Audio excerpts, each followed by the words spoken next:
জয়গুরু। ওং শ্রী পরমাত্মনে নমঃ। সকলকে জানাই শুভেচ্ছা এবং যথাস্থানে প্রণাম।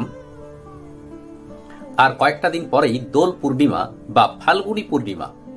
এই দোল পূর্ণিমা বা ফাল্গুনী পূর্ণিমা তাৎপর্যপূর্ণ এই কারণেই যে এই দিন মহাপ্রভু শ্রীচৈতন্য দেবের আবির্ভাব তিথি। অনেকেই আছেন যারা পূর্ণিমার নিশি পালন করেন বা পূর্ণিমার উপবাস পালন করেন। আজ একটু জেনে নেব এই দোল পূর্ণিমা বা ফাল্গুনী পূর্ণিমা 2025 সালের এই দোল পূর্ণিমা বা ফাল্গুনী পূর্ণিমার সময়সূচি।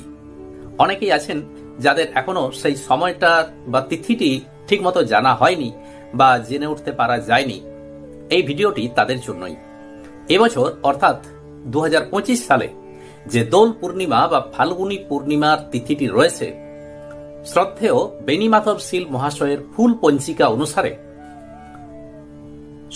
এই দোল পূর্ণিমা বা ফাল্গুনী পূর্ণিমার তিথিটি হল 28শে ফাল্গুন 13ই মার্চ। 28শে ফাল্গুন 13ই মার্চ বৃহস্পতিবার সকাল 10টা 24 মিনিট থেকে 29শে চৈত্র 14ই মার্চ শুক্রবার বেলা 11টা 35 মিনিট পর্যন্ত পূর্ণিমা থাকছে। বেণীমাধব শীল মহাশয়ের ফুল পঞ্জিকা অনুসারে যারা পূর্ণিমার নিশি পালন করেন, 28শে ফাল্গুন অর্থাৎ 13ই মার্চ পূর্ণিমার নিশি পালনের দিন। আর যারা পূর্ণিমার উপবাস পালন করেন, বেণীমাধব শীল মহাশয়ের পঞ্জিকা অনুসারে পূর্ণিমার উপবাস তিথিটি হল, তারিখটি হল 29শে ফাল্গুন বা 14ই মার্চ।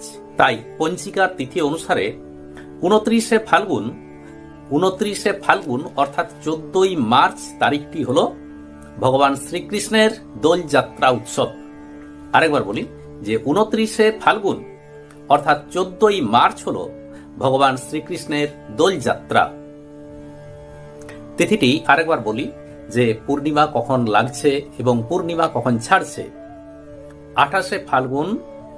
28শে ফাল্গুন বৃহস্পতিবার, ইংরেজির 13ই মার্চ, এই দিন পূর্ণিমা লাগছে সকাল 10টা 24 মিনিটে।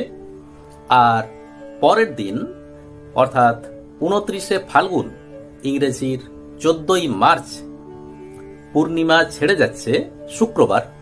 এই দিন পূর্ণিমা ছাড়ছে সকাল 11টা 35 মিনিটে।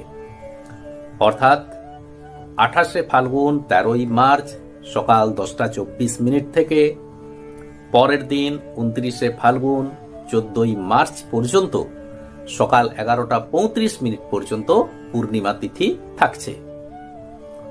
আজ এই পর্যন্তই। নমস্কার।